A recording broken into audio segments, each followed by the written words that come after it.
नमस्कार दर्शकों, स्वागत है आपका राष्ट्रीय एकता दिवस पर आधारित विशेष कार्यक्रम में। दोस्तों, 31 अक्टूबर को लौह पुरुष सरदार वल्लभ भाई पटेल जी के जन्मदिन को राष्ट्रीय एकता दिवस के रूप में मनाया जाता है और इस दिन की शुरुआत की थी 2014 में हमारे प्रधानमंत्री जी श्री नरेंद्र मोदी जी द्वारा। हमारा भारत पूरे विश्व में सबसे बड़े देशों में से एक है और जिसकी संख्या भी दूसरे नंबर पे है पूरे विश्व में। हमारे यहाँ 1600 से अधिक भाषाएं बोली जाती हैं और साथ ही में हिंदू, मुस्लिम, सिख, ईसाई विभिन्न धर्म हैं, संस्कृतियां हैं, परंपराएं हैं और पूरे विश्व में विविधतापूर्ण राष्ट्र में से एक है। तो आज इसी पर चर्चा के लिए हमारे साथ स्टूडियो में हैं प्रोफेसर डॉक्टर जयंत सोनवलकर जी, जो कि वाइस चांसलर हैं भोज मुक्त विश्वविद्यालय के, और साथ ही में हमारे साथ हैं प्रोफेसर के.जी. सुरेश जी, जो कि वाइस चांसलर हैं माखनलाल चतुर्वेदी विश्वविद्यालय के। आपका बहुत बहुत स्वागत है हमारे कार्यक्रम में। सबसे पहले मैं जैन सर आपसे पूछना चाहूँगी, राष्ट्रीय एकता से तात्पर्य क्या है? जी, राष्ट्र की संकल्पना ही भौगोलिक आधार पे या धार्मिक आधार पे की गई है। जब हम किसी भी देश को, किसी भी ज्योग्राफिक एरिया को राष्ट्र कहते हैं तो इसका अर्थ ही है कि उस राष्ट्र में रहने वाले सारे लोग एक हैं और इसीलिए उसको राष्ट्र कहा जाता है। तो जहाँ विविधता अधिक होती है ऐसे राष्ट्रों में भी यह मानसिक संकल्पना है और भौतिक संकल्पना भी है। भौतिक इसलिए कि वो ज्योग्राफिकली डिवाइडेड है और बांटी गई है, और मानसिक इसलिए कि उस राष्ट्र में रहने वाला प्रत्येक व्यक्ति यह महसूस करे, यह जाने, यह समझे और माने कि मैं इस राष्ट्र का अभिन्न हिस्सा हूँ और मुझे इस राष्ट्र की सेवा करनी है। तो जब देश में रहने वाले सभी लोग, चाहे वो जिस भी धर्म से आते हों, चाहे जिस भी संस्कृति से आते हों, चाहे जिस भी भाषा से आते हों, किसी भी तरह से आते हों, लेकिन उस देश में रहने वाले इवन इमिग्रेंट्स जो बाहर से आके यहाँ बसते हैं, ऐसे लोग भी जब ये माने कि हम उस राष्ट्र का हिस्सा हैं और हम इसी राष्ट्र के लिए जिएंगे और मरेंगे, वही राष्ट्रीय एकता की भावना है। बिल्कुल, आपने बहुत अच्छे से बताया कि हमारे अंदर से वो भावना होनी चाहिए और राष्ट्रीय एकता सबसे ज़्यादा महत्वपूर्ण है। सर, आपसे जानना चाहेंगे सुरेश सर कि राष्ट्रीय एकता के बारे में हम बचपन से पढ़ते हैं, अनेकता में एकता की बात शुरू से हम सुनते हैं, पढ़ते हैं। तो इस दिवस को मनाने का महत्व क्या है, क्यों इसकी शुरुआत की गई? जी देखिए, हम 1947 15 अगस्त को बने हुए कोई राष्ट्र नहीं है जी। हजारों सालों से भारत एक राष्ट्र रहा है, कश्मीर से लेकर कन्याकुमारी तक और कच्छ से कामरूप तक। बिल्कुल, हमारे हजारों साल की जो है एक सांस्कृतिक एकता, एक सांस्कृतिक विरासत रही है। हाँ, हम अलग भाषाएं बोलते हैं, हमारी वेशभूषा अलग है, हम अलग अलग पंथ में विश्वास करते हैं, ये हमारा अलग हो सकता है, हमारी आस्थाएं जो है वो अलग अलग ईश्वर पे हो सकती है, या ईश्वर एक ही है लेकिन अलग अलग हमारा आस्था हो सकती है, लेकिन हमारा मूल संस्कृति एक ही है। लेकिन कहीं ना कहीं लगभग 700-800 साल के जो विदेशी आक्रांताओं के चलते हमारे अंदर कुछ अलगाववाद के बीज बोए गए, हमें बताया गया कि हम अलग है, और इसके चलते एक हमने 1947 में एक दुखद हमारे इतिहास में हम लोगों ने एक दुखद एक अध्याय भी देखा, जब हमारे देश का जो है विभाजन हुआ था, उसका तकसीम हुआ था।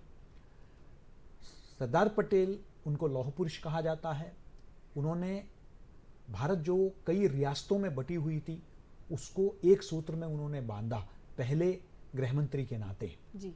और ये उनके लिए एक श्रद्धांजलि है कि उनके जन्मदिवस पर हम अपने आप को, हम अपनी प्रतिबद्धता जाहिर करते हैं, हम अपना ये संकल्प लेते हैं कि उनके सपनों का भारत, यानी कि एक भारत और उससे आगे चल के श्रेष्ठ भारत जी। इसका हम जो है इस दिशा में हम काम करेंगे।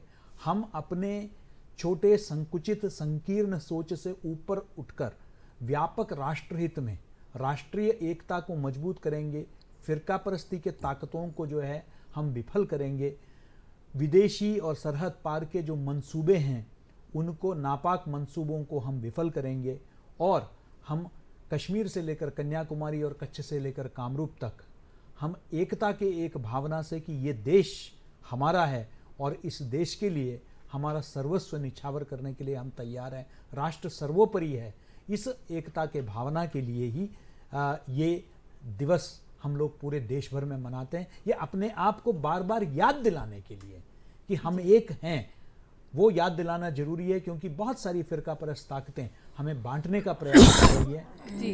पहले वो एक बार सफल हो चुके हैं, लेकिन अब कभी उन्हें सफल नहीं होने देंगे। ये हमारा संकल्प है। इस संकल्प को, इस दृढ़ निश्चय को हम बार बार दोहराना चाहते हैं। इसलिए राष्ट्रीय एकता दिवस पर हम जो है एक प्लेज भी लेते हैं, उसका भी ये कारण है। जी, प्लेज की बात करेंगे। आपने बहुत अच्छे से महत्व बताया और बताया कि कश्मीर से लेकर कन्याकुमारी तक जितने भी लोग हैं उनको अपने आप में एकता महसूस होनी चाहिए, चाहे आप किसी भी जाति से हो, किसी भी राज्य से हो, लेकिन देश के लिए हमेशा हमारे मन में एकता होनी चाहिए। हमारा राष्ट्र सर्वोपरि है।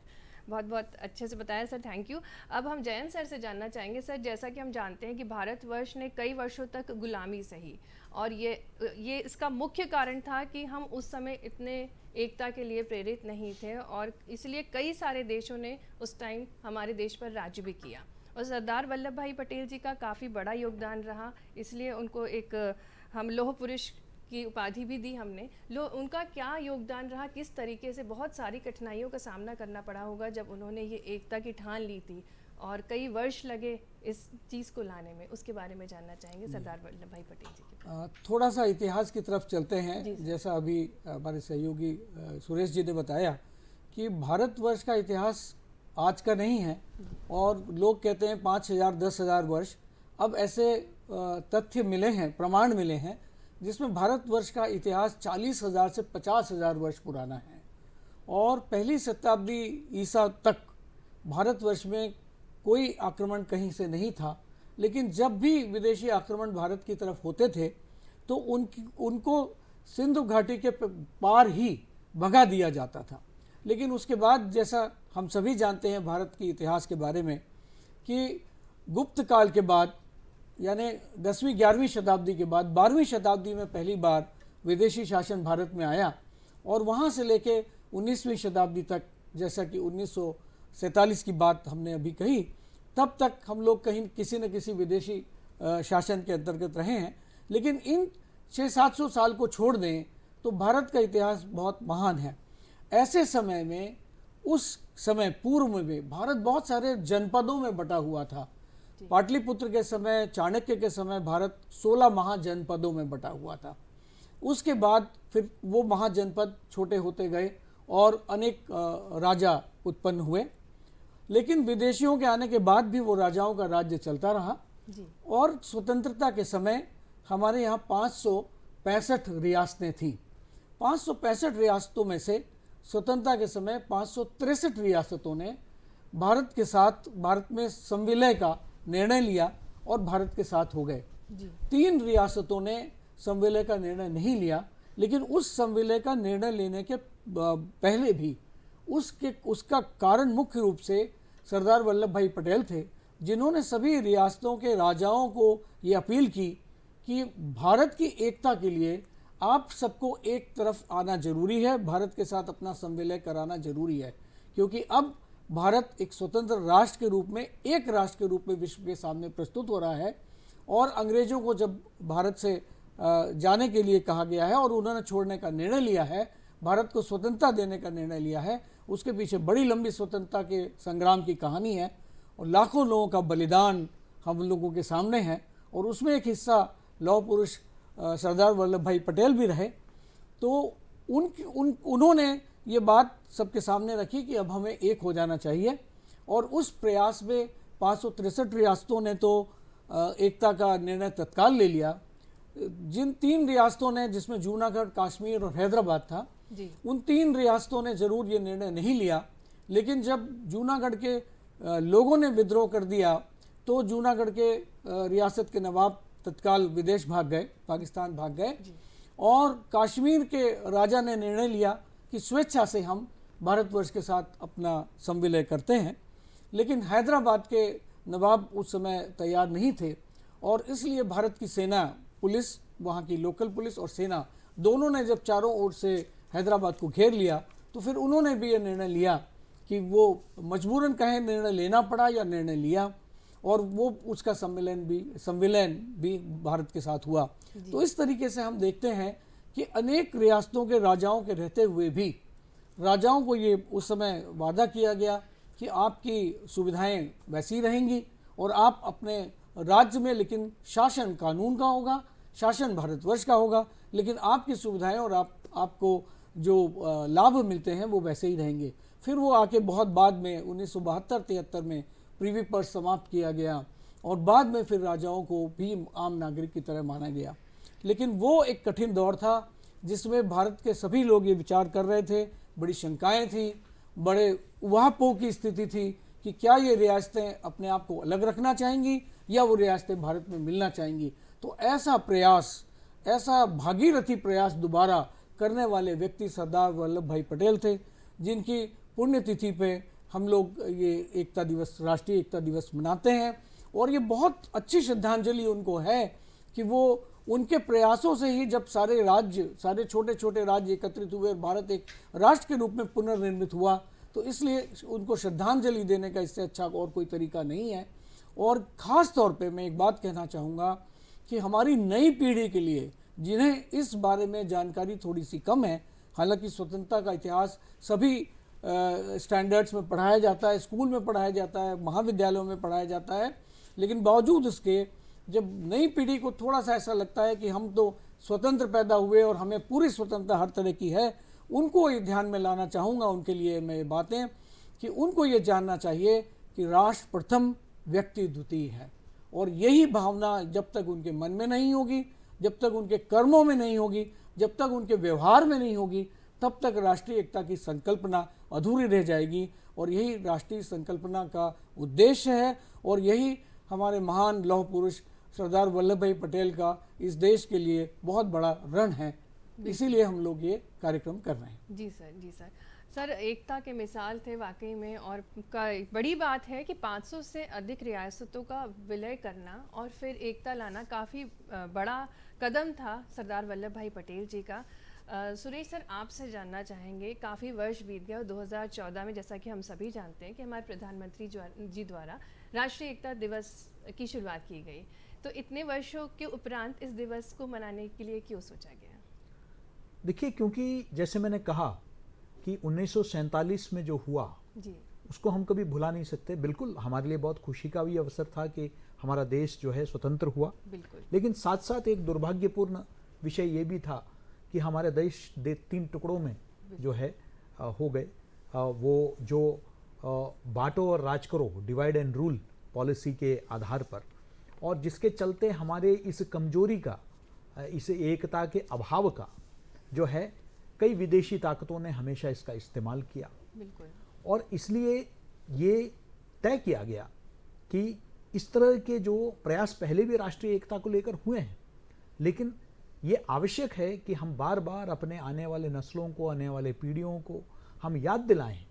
इसलिए आपको पता होगा कि अगस्त 15 की बात करते हैं, तो साथ में इस वर्ष प्रधानमंत्री ने कहा कि जो अगस्त 14 है उसको भी हमें जो है, जो एक जो भीषणी हुई है, हॉरर डे के रूप में उसको मनाना चाहिए, क्योंकि जो कत्लो गारद हुआ था हमारे लोगों पर, जो ट्रेन भर भर के लाशें आर पार हुई थी, वो विभीषिका, उन्होंने कहा था राष्ट्रीय विभीषिका दिवस, वो भी हम भुला नहीं सकते हैं।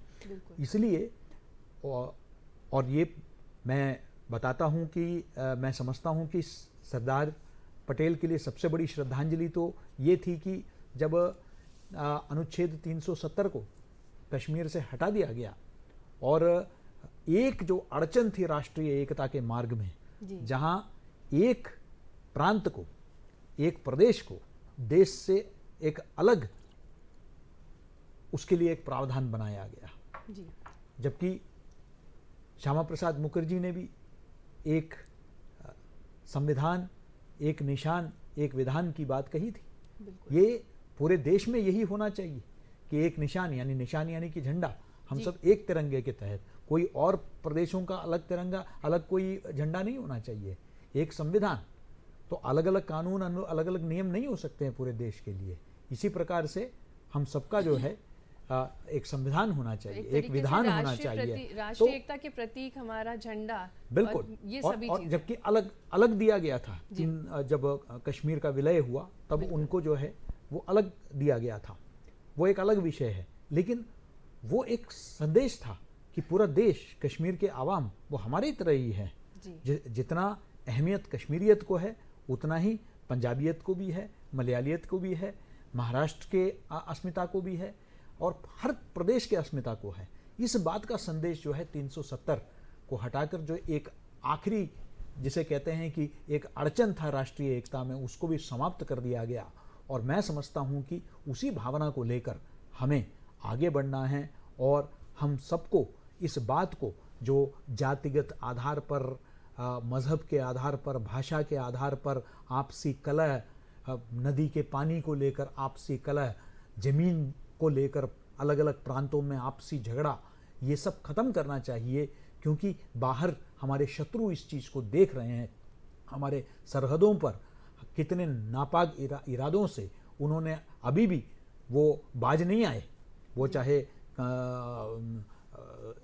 पूरब के पड़ोसी हो या पश्चिम के पड़ोसी हो, दोनों तरफ से जो है वो अभी भी उनके मंसूबे जो है हमें दिखाई देते हैं कि वो हमारे ज़मीन पर अतिक्रमण करना चाहते हैं। तो ऐसे में ये बहुत ज़रूरी है कि पूरे देश से एक मजबूत पैगाम इनको जाए कि हम सब एक हैं। ये संदेश जाना बहुत जरूरी है। बहुत अच्छे से आपने बताया, बहुत अच्छी बात कही कि हम सब एक हैं की भावना हम सभी के अंदर होना चाहिए। जैन सर, इसी राष्ट्रीय एकता दिवस के उपलक्ष्य में एक रन फॉर यूनिटी मैराथन की शुरुआत की गई थी, उसके बारे में जानना चाहेंगे कि इसकी शुरुआत क्यों की गई? ये स्टैचू ऑफ यूनिटी जो सरदार वल्लभ भाई पटेल का जो विश्व का सबसे बड़ा स्टैचू है, सर स्टैचू से पहले हम रन फॉर यूनिटी वहाँ से शुरुआत की थी इस दिन में 31 अक्टूबर के दिन। तो रन फॉर यूनिटी का अर्थ ही यह है कि हम लोगों को संदेश देना चाहते हैं कि हम सब एक हैं। और रन फॉर यूनिटी का अर्थ ही यह है, वो जो शुरुआत में 31 अक्टूबर को 2014 में केवल रन स्टैचू ऑफ यूनिटी से शुरू हुई थी, अब देश के कोने कोने में है, दिल्ली में है, प्रत्येक जिले में है। तो रन फॉर यूनिटी यही है कि दौड़कर हम सबको, पूरे समाज को संदेश देना चाहते हैं कि हम एक हैं और एक रहेंगे, और हमारी एकता की तरफ जो भी कुटिल दृष्टिपात करेगा उसे निश्चित रूप से उसका परिणाम भुगतना पड़ेगा। तो भारत एक था, एक है और एक रहेगा। और निश्चित रूप से विश्व के सभी संदर्भ अब ये कह रहे हैं, विश्व के सभी शोध ये कह रहे हैं कि विश्व आने वाले विश्व में 2050 तक भारत विश्व की सबसे बड़ी शक्ति के रूप में उभरेगा। चाहे वो ह्यूमन रिसोर्सेज की बात हो, चाहे इकोनॉमिक रिसोर्स की बात हो, भारत विश्व के सबसे बड़ी महाशक्ति के रूप में उभरेगा। लेकिन उसकी तैयारी के लिए हमें ये करना ज़रूरी है कि हमारी एकता और अखंडता पे कहीं से कोई आंच ना आए, और जहाँ से भी जो आंच आए उसको वहीं तत्काल समाप्त कर दिया जाए। और ये भावना का प्रदर्शन करने के लिए ही रन फॉर यूनिटी पूरे देश में की जाती है। जी सर, बिल्कुल, हमारा भारत एक है, एक था और एक रहेगा। इसी सोच से इस मैराथन को ऑर्गेनाइज किया जाता है। सर, आपसे जानना चाहेंगे कि जो राष्ट्रीय एकता की बात हो रही है, इसको बनाए रखने के लिए, इसको और मजबूती देने के लिए क्या कुछ और किया जा सकता है? देखिए, बिल्कुल, जैसे रन फॉर यूनिटी का जो मिसाल है, उसमें क्या है, हर उम्र के लोग, बिल्कुल, महिला, पुरुष, बुजुर्ग, बच्चे, सब एक साथ हम सामूहिक एक कार्य कर रहे हैं, जिससे एक एकता का संदेश जाता है कि हम सब एक हैं। और उसी प्रकार मैं समझता हूँ कि ये सिर्फ एक प्रतीकात्मक नहीं होना चाहिए, ये सिर्फ हम 31 अक्टूबर तक सीमित नहीं रखना चाहिए। राष्ट्रीय एकता दिवस तो हमारे लिए हर दिवस होना चाहिए, मैं समझता हूँ। जैसे हम कहते हैं रक्षाबंधन में हम इन बहनों को रक्षा करने की बात, बहनों की रक्षा तो पूरे वर्ष भर में होना चाहिए, भाइयों की रक्षा भी पूरे वर्ष भर में होना चाहिए। उसी प्रकार राष्ट्रीय एकता दिवस तो हर दिवस, लेकिन प्रतीक इसलिए भी ज़रूरी है। हम जब दीपावली मनाते हैं या दशहरा मनाते हैं तो उस प्रतीक के माध्यम से हम एक संदेश देते हैं पूरे समाज में। समाज में ये संदेश देता है कि असत्य पर सत्य का विजय का।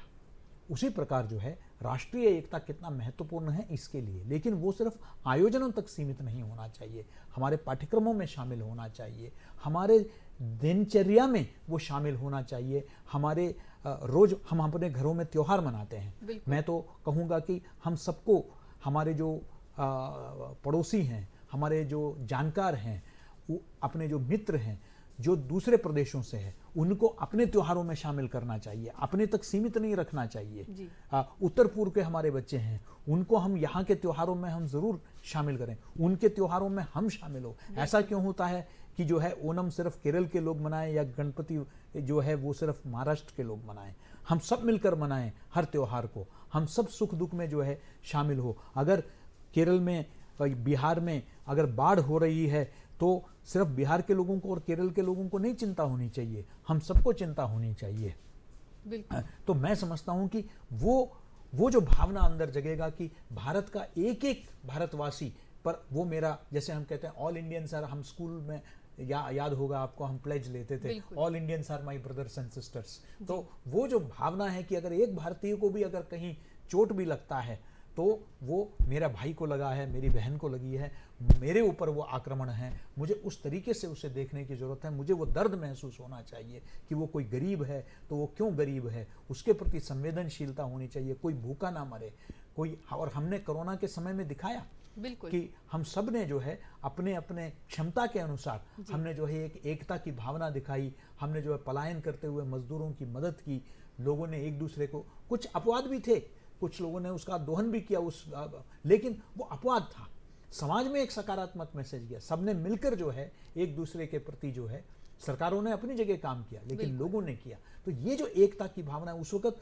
जब खाना खिलाते हुए ये नहीं देखा गया उसका जात क्या है, उसका मजहब क्या है, किसी ने नहीं देखा। उस वक्त सिर्फ यही था कि वो हमारा भाई कष्ट में है, उसको हमें जो है कष्ट से निदान दिलाना है। ये सोच के साथ जो है ये पूरे जीवन में हमारे आत्मसात करना है। वो सिर्फ किताबी बातें नहीं रहनी चाहिए, तकरीरों तक सीमित नहीं होनी चाहिए, उसको अपने जीवन में आत्मसात करने की आवश्यकता है। सर, बहुत ही अच्छी बात कही आपने कि कोरोना काल में भारत ने अपनी ऊर्जा का प्रदर्शन किया, जो सकारात्मकता थी उसने कहीं ना कहीं सभी को ऊर्जा दी, और जो एक अनेकता में एकता का जो हमारा नारा है वो सफल हुआ है। उस समय एक दूसरे की काफ़ी मदद की है सभी ने।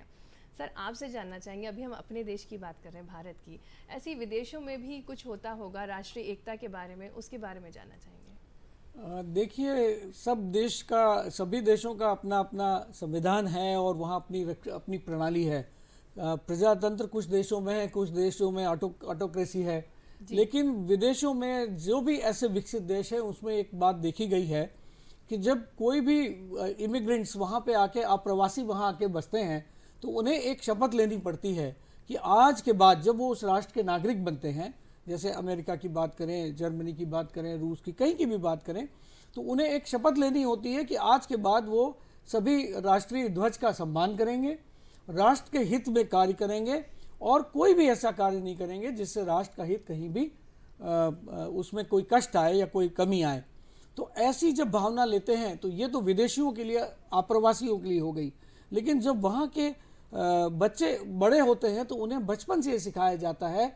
आपको याद होगा कि स्वामी विवेकानंद जब जापान के टूर पे थे तो वहाँ उन्होंने बोला कि कैसा देश है, यहाँ कुछ खाने पीने को नहीं मिलता, तो एक अनजान जापानी व्यक्ति ने उन्हें फलों की टोकरी ला के दी और कहा कि आप आज के बाद हमारे देश के बारे में ऐसी बात ना करें। तो ये एक उदाहरण है जो ये बताता है कि प्रत्येक व्यक्ति में देश के प्रति कितना सम्मान है, देश के प्रति कितनी श्रद्धा है।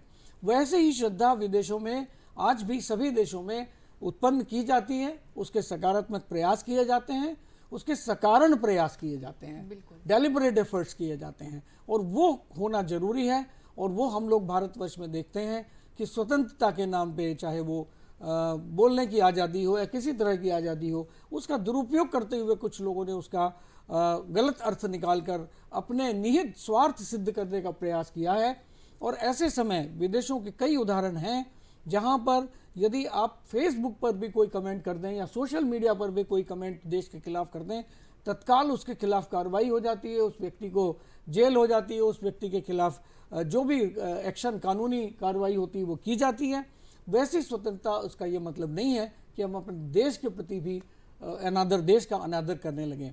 तो ऐसा यदि सारे छोटे से छोटे, नए से नए देश में हो सकता है, तो हमारे जैसे महान देश जो 40,000 वर्षों के इतिहास के साथ है, वहाँ क्यों नहीं होना चाहिए।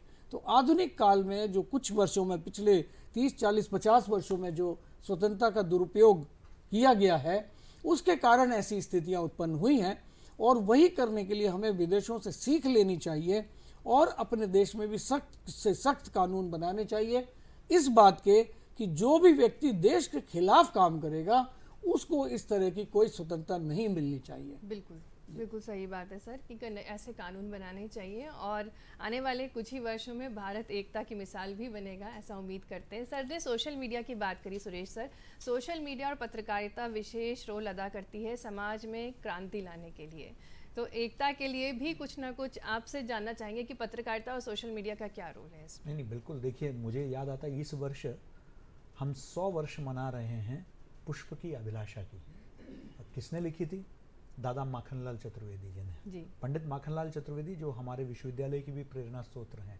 बिल्कुल। वो देश के विख्यात साहित्यकार थे, विख्यात संपादक थे, करमवीर के, स्वतंत्रता सेनानी थे। जी। लेकिन उन्होंने भी जब वो सलाखों के पीछे थे तब उन्होंने पुष्प की अभिलाषा लिखी। यानी कि पत्रकार के लिए भी, साहित्यकार के लिए भी राष्ट्र सर्वोपरि है। बिल्कुल। पत्रकारिता में राष्ट्रीयता का अगर कोई जीता जागता उदाहरण है तो वो पुष्प की अभिलाषा है। इस वर्ष हम उसका शताब्दी वर्ष मना रहे हैं। बिल्कुल। ये एक संयोग की बात है। जी। और मैं समझता हूँ कि पत्रकारों के लिए एक बहुत बड़ा सशक्त संदेश है। आज हम जो जयंत जी ने जो बात कही, अभिव्यक्ति की स्वतंत्रता, अभिव्यक्ति की स्वतंत्रता तभी होगा ना जब देश होगा। बिल्कुल। तो इसलिए देश के बगैर तो नहीं हो सकता। और स्वतंत्रता और स्वच्छंदता में एक फ़र्क है। There is a difference between freedom and licence. तो लाइसेंस नहीं है, फ्रीडम है। सोशल मीडिया में भी कुछ तो एक्ट्स सोशल, होने बिल्कुल। चाहिए। और मैं ये मानता हूँ कि सोशल मीडिया के माध्यम से हम सब अपने तस्वीरें डालते हैं, सेल्फी बिल्कुल, खींचते हैं, बिल्कुल। अच्छी बात है। मैं तो युवा पीढ़ी को जो है बहुत अच्छी बात है। लेकिन साथ में इस बहुत ही सशक्त मीडिया जिसके माध्यम से एक नौजवान भी 5000 लोगों तक पहुंच सकता है, जो शायद एक अखबार का संपादकीय आजकल इतना नहीं पढ़ा जाता, आप 5000 लोगों तक पहुंचा सकते हैं। क्यों नहीं आप राष्ट्रीय एकता के संदेश को डालते हैं? क्यों नहीं ऐसे कथाओं को, ऐसे कहानियों को जो हमारे समाज में सौहार्द बढ़ाती है, एकता के जो संदेश देती है, इस तरह की कहानियों को हम क्यों नहीं डालते हैं? इस तरह के हमारे इस वर्ष जो है हम आज़ादी का अमृत महोत्सव भी मना रहे हैं। बिल्कुल। और इसमें तो ये राष्ट्रीय एकता दिवस का महत्व और बढ़ जाता है। आज़ादी के अमृत महोत्सव के अवसर पर अगर हम आज़ादी से जुड़े हमारे जो नायक नायिकाएं हैं उनके जीवनी के बारे में अगर हम लिखते हैं तो मैं समझता हूँ कि सोशल मीडिया एक सशक्त, ये एक जिसे कहते हैं कि एक ध्रुवीकरण का माध्यम बनने के जगह सोशल मीडिया को एक एकता का जो है सूत्र बनना चाहिए। बिल्कुल। और ये हमारे युवा पीढ़ी इसमें बड़ी अहम भूमिका निभा सकते हैं। उसमें राष्ट्रीय एकता का मजबूत संदेश जो है वो दे सकते हैं। आपसी राजनीति, वैचारिक मतभेद, इन सब के पश्चात एक लोकतंत्र में जायज़ है, मतभेद होना जायज़ है, लेकिन मनभेद नहीं होना चाहिए। मतभेद ठीक है, मनभेद नहीं होना चाहिए। अंततोगत्व हम सब भारतीय हैं और हमारा जो है राष्ट्र के लिए हम सब समर्पित है। लोगों का देखने का नज़रिया अलग हो सकता है कि राष्ट्र की बेहतरी में इसमें, लेकिन केंद्र में राष्ट्र है। राष्ट्र को केंद्र में रखकर हम सब सोचें और राष्ट्रहित को ध्यान में रख के सोचें तो हम सोशल मीडिया का भी बहुत सदुपयोग कर सकते हैं। जी, बहुत बहुत धन्यवाद जयंत सर, सुरेश सर, आपने बहुत अच्छी जानकारी दी। राष्ट्रीय एकता के बारे में बहुत अच्छे से विस्तार से बताया, सोशल मीडिया का क्या यूज़ है और पाठ्यक्रम में हम कैसे शुरुआत से राष्ट्रीय एकता की बात कर सकते हैं, प्रोत्साहित कर सकते हैं अपने युवाओं को। और किसी भी देश का आधार तभी मजबूत होता है जब उसकी एकता और अखंडता बनी रहती है। तो दोस्तों, उम्मीद करेंगे कि आप भी अपनी राष्ट्रीय एकता के लिए एकजुट होकर काम करेंगे। इसी के साथ मैं आपसे लूँगी इजाज़त। नमस्कार।